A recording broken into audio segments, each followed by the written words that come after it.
This morning on WJCL 22 News at 6, a race to become Georgia's next Republican nominee for governor. That race heating up. You've seen the ads. Now hear from the candidates. We catch up with Burt Jones as he tours the coastal empire. Plus, a worker at the Department of Homeland Security killed in a shooting spree in Atlanta. We hear from neighbors who are on edge after this senseless crime. And blessing of the fleet. The beloved tradition returns to Darien this weekend. From live music to that iconic boat parade, we're live in McIntosh County with what you need to know before the celebration begins. WJCL 22 Morning News at 6. It starts right now, and good morning. I'm Frank Solkowski. Thank you so much for starting your day with us here on WJCL 22 News. Want to go ahead and get over to meteorologist Jonathan Myers. And the weekend's here, John. A lot happening, a lot of events, a lot of outdoor activities, and the weather going to be perfect for all of it. Yeah, it's going to be nice today and also tomorrow with some hot temperatures feeling, Frank, more like summertime. Temperatures well up into the 90s right now, starting the morning off into the 60s. Drive time temperatures around 63 at sunrise, mid 60s by 8 o'clock. And we'll see plenty of sunshine as we start the day. Here's what we're tracking today.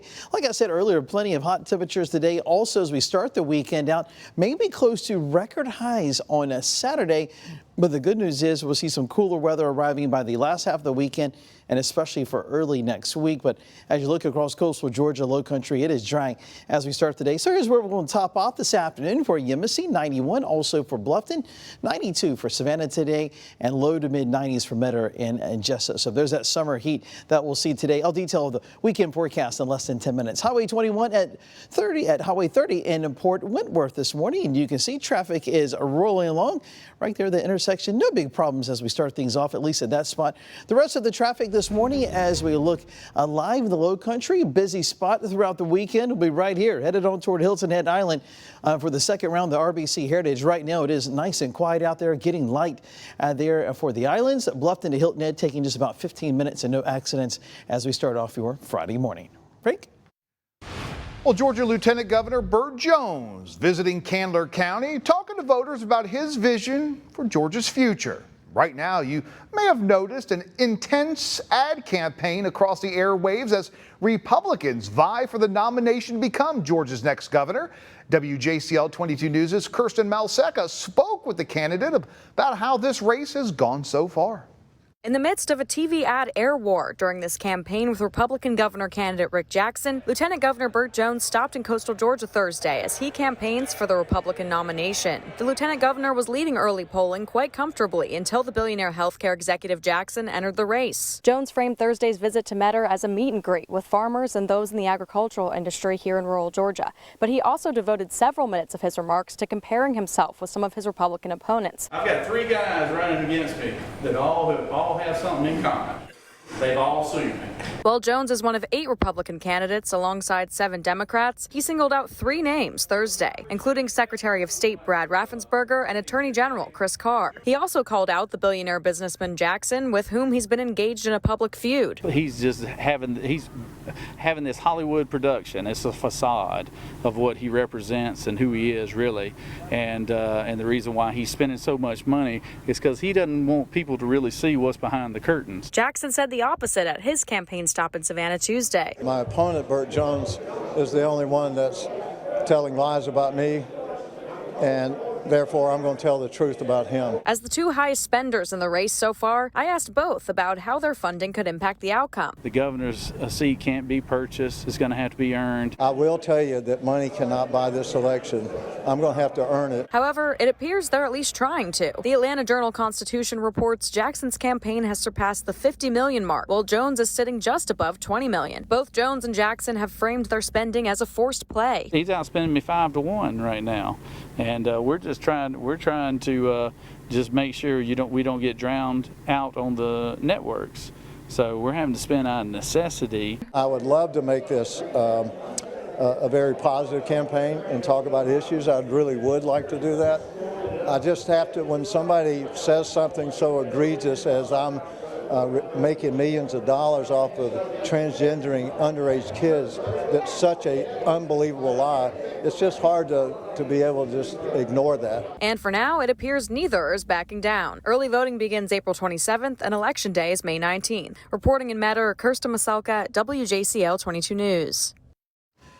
Again, now the May 19th, that is the primary day in Georgia. The election is set for November the 3rd. Don't forget, you can stay up to date on all of our election year coverage by heading over to our website, WJCL.com.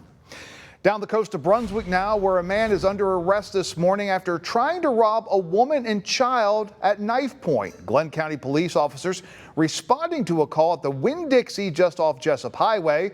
A woman holding her 11-month-old child said a man approached her holding a knife, demanding the keys to her car. She refused and shouted for bystanders to call the police. The suspect then fled.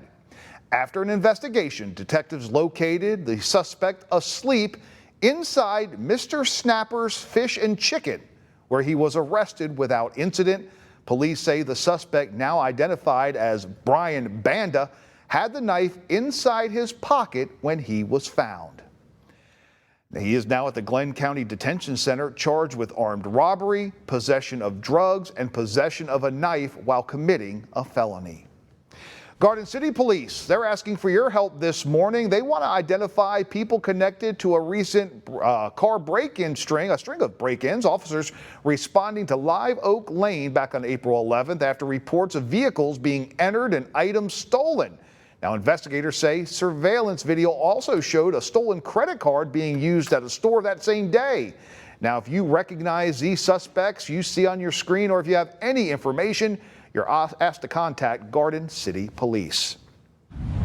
Well, right now, 2 people are dead. 1 other is hurt following a shooting spree up in Atlanta. Police say one of the people killed was an investigator with the Department of Homeland Security. The man facing murder charges is a naturalized citizen. Now, in a post on X, Secretary of the DHS, Mark Wayne Mullen, said employee Lauren Bullis was brutally shot and stabbed to death by a 26-year-old naturalized by Biden administration. As Taisha Fernandez from our ABC affiliate up in Atlanta reports, neighbors, well, they're still very shaken this morning. Not everyone has a yard to be able to walk their dog in, especially if it's late at night. Many neighbors who walk their dogs in this neighborhood when it's dark out feel like they also could have been a victim early Monday morning when police say this suspect, Ola Olulakitin Adon Abel, went on a killing spree across DeKalb County. It's a disgusting thing. Police say 40-year-old Lauren Bullis was his last victim while she was walking her dog on Battle Forest Drive not far from her home. Here's the timeline of what police say happened. At 1 o'clock Monday morning, investigators say Abel shot and killed someone outside this restaurant on Wesley Chapel Road. An hour later, they say Abel shot a second victim outside this Brookhaven shopping plaza. That victim survived. About 4 hours later, at 6:30 a.m., police say the suspect stabbed and shot Lauren Bullis in her own neighborhood. She did not survive. By early evening, we saw DeKalb County Police raid the suspect's home on Battle Forest Drive. They say he was renting a room in. We spoke to someone else renting a room there. It could have been me. I could have been next. Oh my God. He was trying to stick with me. Abel was supposed to face a judge in his orange jail suit Tuesday. I understand that he has waived his appearance.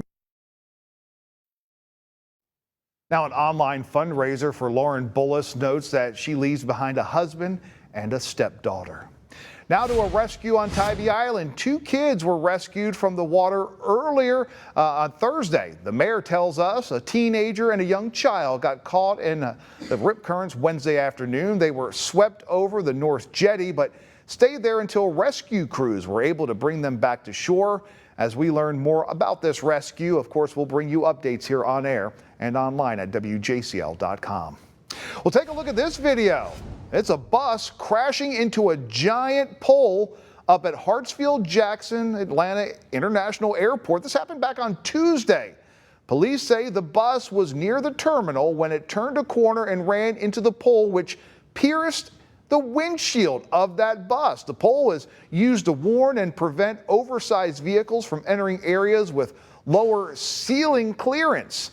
Now, video from the incident showed several passengers getting off the bus after that crash. Luckily, no one was injured.